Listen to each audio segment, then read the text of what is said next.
pinaka-mabango na lalaki na encounter mo sa showbiz?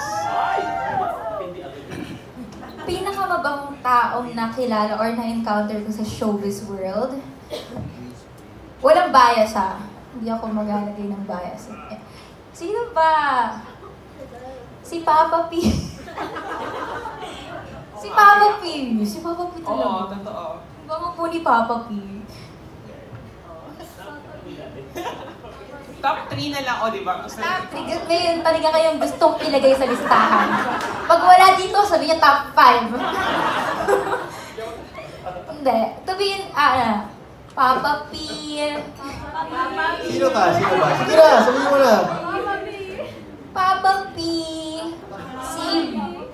Si Ben. Si Papa P ulit. Hindi. Sige. Seryoso na.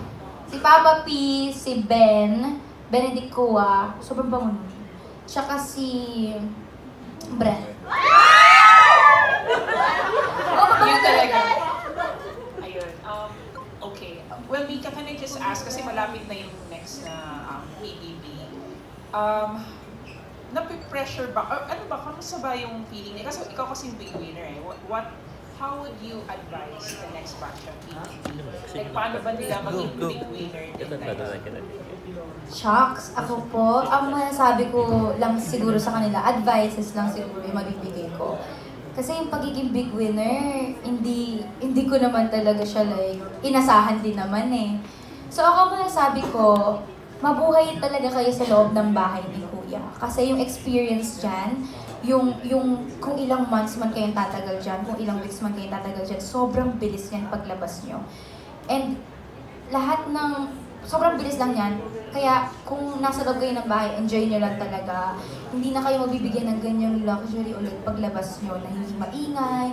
Meron kayong bahay ni Kuya na mag-shield sa inyo sa lahat ng hate na pwede nyo ma-receive sa labas. Kaya kung nasa loob kayo, mabuhay kayo sa loob, huwag nyo isipin kung ano yung iniisip na nasa labas. Kung ano yung problema sa loob, walang maliit, walang malaki. Huwag nyo isipin na parang, shucks, ba't ko iiyakan yung gatong bagay sa loob? Ba't parang dito sa loob ng bahay, ang liit-liit lang nito sa labas? Huwag nyo isipin yun. Kasi yun yung problema nyo dyan sa loob, yun yung malaki dyan, yun yung isipin nyo. Huwag yung sa labas. Live inside the house.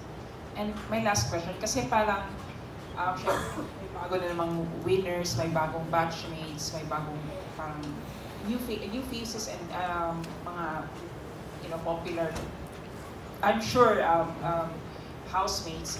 Pero how do you handle ba yung parang pressure na may bago na naman at hindi ka, you stay confident, hindi ka confident ka sa win mo na tuloy-tuloy pa rin kahit may bagong faces in showbiz or in TV? Siguro po, ako, kontento kasi ako po eh. And secure din naman po ako. And yung pagiging big winner po sa akin, tulad nga po nung lagi ko sinasabi, nakakagulat siya and it's a bonus for me sa lahat ng magandang nagawa sa akin ng PBB. How could I ask for more? Yun po lagi ko sinasabi. And ako, natutuwa ako para sa mga next na batch kasi yung same experience na na-experience namin sa loob ng bahay, hindi namin makukuha sa kahit na kailang or kahit saan dito sa mundo is may experience ng ibang tao. Kung kaya ko nga lang yung mga kaibigan ko, papasukin doon para may experience ng PBB. Ako, ang pinaka-nararamdaman ko ngayon, masaya ako para sa kanila. Kung sino man yung mga makakapasok, masaya ako para sa kanila na may experience nila yun. And it's an opportunity for them to showcase who they really are, kung ano man yung mga pinagdadaanan nila dito sa labas. I'm just really happy for them. Wala akong ibang na-feel. Kahit hindi ko siya kayang i-push na meron ako ma-feel na, for example, pressure ako, shucks, meron na magiging bagong big winner. Hindi, kasi kami mga housemates, sobrang dami na namin blessings. How could we ask for more? And sila naman. Thank you po, Ms. Natalie. Thank you so much, Natalie. Now you have Alice and Conan. Hi, Mika. Hello po. Congratulations Thank you po. sa bagong endorsement. Pangilan na ba to? Parang ang dami na, no? Pangilan ba? Balik, text namin siya. Bilang. Text na namin. To follow po yung sagot dun sa tanong mo. Hindi naman yun ang tanong ko. Pabiro lang yan. Alam naman namin marami na. Pero hindi yata natanong kanina kung ikaw ba, ano yung favorite scent mo dun sa mga J-Spray? Hindi yata natanong kanina.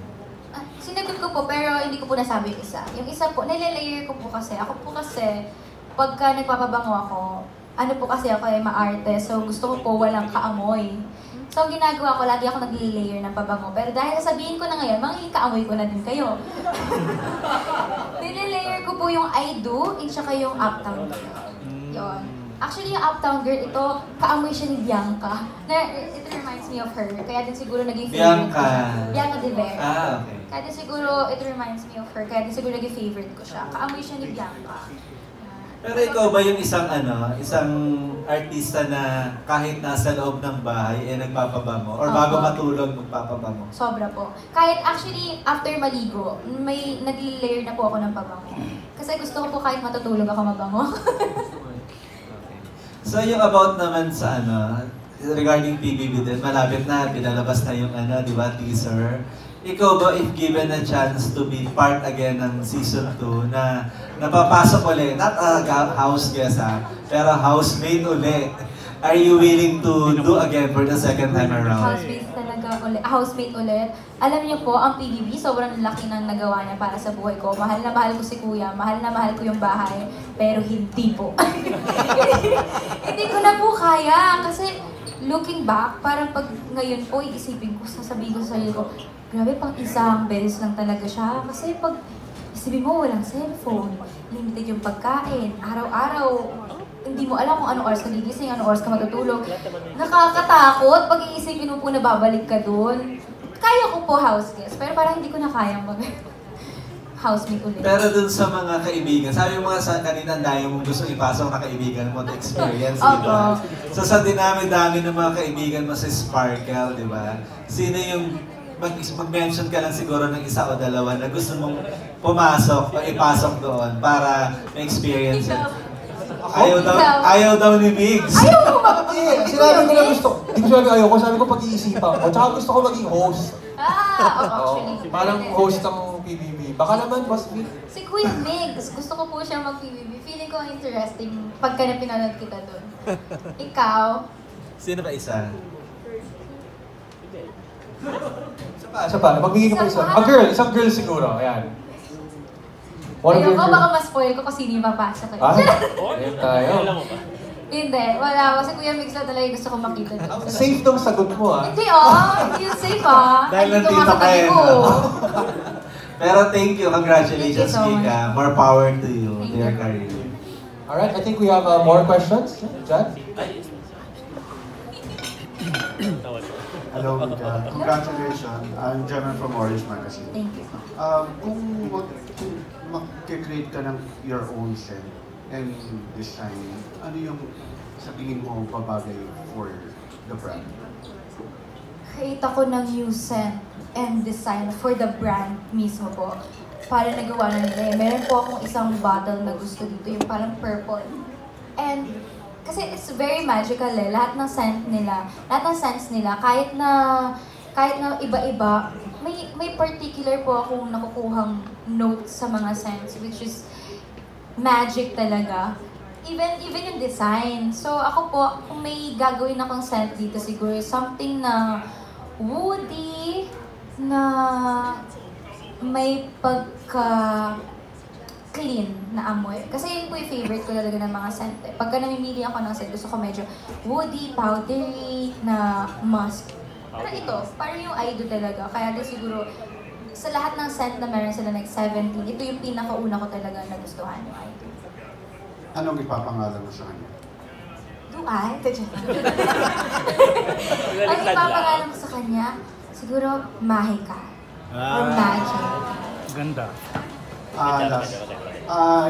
Na-mention mo ayaw mo lang pumasok sa bahay. Hindi naman po ayaw, pero Yes, pag-iisipan.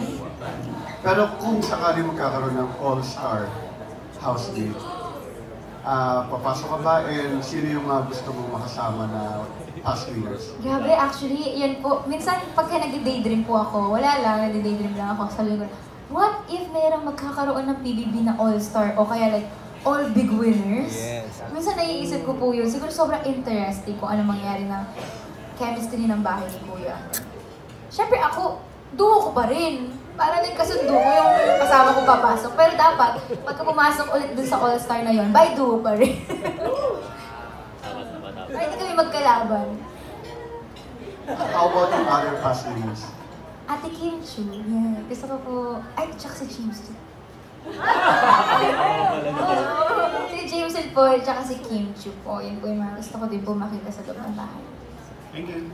Thank you, Boss. Alright, do we have more questions from our media? Yes, we have a phone-in question Ah, yeah, from phone-in. Pep.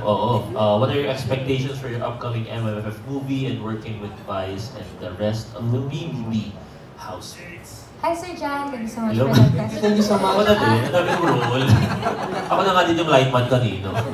Videohan niyo yan, post sa... Ako yung sa kasalat. X. Kasalat na naman din. Okay, sorry, go. Yes, Ka? Brian, expectations mo for your upcoming MMFF movie and Coffee Ball. Ito po ang first ever movie ko and first ever MMFF ko po. So sobrang saya ko po dyan and sobrang excited ko. Siguro, syempre ang expectations ko dito ay magiging masaya, magiging funny siya. And hindi lang siya magiging nakakatawa, nakaka-touch din siya ng heart. Kasi ako nabasa ko na yung story niya. And kahit binabasa ko lang yung script namin doon, umiiyak ako. Kasi talagang ang dami matututunan ng mga, hindi lang kabataan, pati ng mga magulang sa Call Me Mother. Sobrang dami niyang natatackle na issues sa family, even sa mundo. Kaya ako, sobrang excited ko mapanood niyo po siya kasi ang dami matututunan ng mga tao dito. And isa pa, yung mga kasama ko po dito ng mga artista ay sobrang professional. Yun lang ang masasabi ko. Sobrang sarap nilang katrabaho. Walang taping na hindi kami tumatawa or kahit hanggang madaling araw kami nagtitake or nag-shoot. Hindi, somehow ako, personally, pag umuwi ako ng bahay, hindi ako yung parang pagod na nag-taping ng buong magdamag. Kasi ang ginagawa namin, tumatawa pa rin kami at masaya kami habang nag-taping. Alright, thank you so much, Pita. Tito Roldan, for the next set of questions. Sure. Mika, kanina nabanggit mo yung top 3 sila Papa P, Benedict at saka si Brian. Anong set ang ibibigay mo sa kanila kung may chance na bigyan mo sila ng gift spray? Sige. Si Papa P po, boy next door. Kasi para siya yung mga crush ko nung bata pa eh. Yan. Tapos si Ben, mi amore. Sweet pa rin yung amoy niya. Kahit pang babae yan, sweet kasi siya eh. So yun yung bibigay ko sa kanya. Then si Brent, rockstar. Ayun. Siya ang rockstar mo. Rockstar po siya. Anyway, ikaw ba yung tipo ng tao na pag nakalimutan mo talaga yung pabango, hindi kumpleto ang araw? Opo. Kaya po hirap na hirap din siguro ako sa loob ng bahay ni Kuya kasi malakas po ako magpabango eh. Malakas po ako magpabango. So, yung pabango na dinala ko doon, parang 2 weeks lang. 2 weeks ko lang po siya nagamit. Yun po yung pinakamahirap sa akin kasi hindi ako lumalabas ng bahay nang hindi talaga yung papabango ko. Ayun.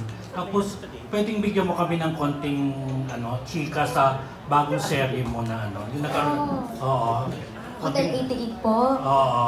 Ayun po, ako sobrang excited. Isa din po sa pinaka nilo-look forward ko para sa mga tao and para sa akin is yung Hotel 88 po. Next year na po yan. And mag-i-start na po kami mag-taping this month. This month po and magla-lock in po kami for that. Ako po sobrang saya ko kasi yung mga kasama ko pong cast dito is yung mga nakasama ko din po sa loob ng bahay. So, yung lock-in po namin hindi na siya parang magiging kapaan pa, ganyan kasi sanay na po kami sa isa't isa. And ako excited din po ako. Isa din po sa mga pinaka-excite ko is kung paano po yung dynamics namin lahat pag nagtatrabaho na. Kasi yun hindi ko pa po nakita eh. Sa workshop namin nakikita ko po.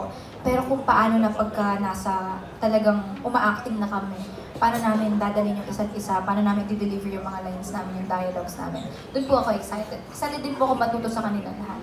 Pero partner kayo dyan, ni Brent o may love triangle? Ay, hindi ko pwede sabihin. Ay, nabitin. Hindi, abangan po nila. Kasi ang exciting po, lahat po ng pagma-match up ng mga cast dito is very interesting. Yun lang po masasabi ko, sobrang interesting. Kung paano kami binuubuo. Kung paano kami i-mix and match. Last question ko, kung anong reaction mo? Kasi syempre hindi maiwasan yung nagkakaroon ng comparison sa social media tungkol sa'yo at saka sa mga ibang sumisikat sa mga housemate. Anong reaction mo dyan? Yung kinukumpara kayo, gano'n. Pag may nagkukumpara sa amin, ako, hindi ko talaga siya kaya tignan ng negative. Kasi for example, i-compare ako sa someone na housemate ko, naka-housemate ko. For example, Meron talaga. kung meron man, siguro ako doon, flattered pa rin ako kasi wow, housemate na to, very established siya ngayon, very busy din. So pag kinumpare ka sa kanya, ibig sabihin you're established too, you're busy din. So tingin ko po kung paano mo siya titignan. Kung paano mo talaga titignan yung mga bagay na binabato sa'yo. Ako, I always look at things brighter way. Kahit na ano mangyari, brighter talaga. I don't take things as an attack lagi. If in case na inega ka, tapos mas kinakampihan yung kinukumpara sa'yo. Pag ako naniniwala po ako na lahat ng tao may iba't ibang preference. Even me sa sense po, may preference ako. So sila kung may preference silang tao, or may mas prefer sila ng tao kumpara sa akin, good for them, they have taste. Okay, thank you. Thank you po. Thank you po, Sir Renan. Meron pa pong bang magtatanong? May phone-in question pa ba tayo? Yes, mga bagong dating pa. Meron pa mga bagong dating. Yes, Okay, so- go ahead, Jan. Take it away. Gusto mo pa? Meron pa? Yes.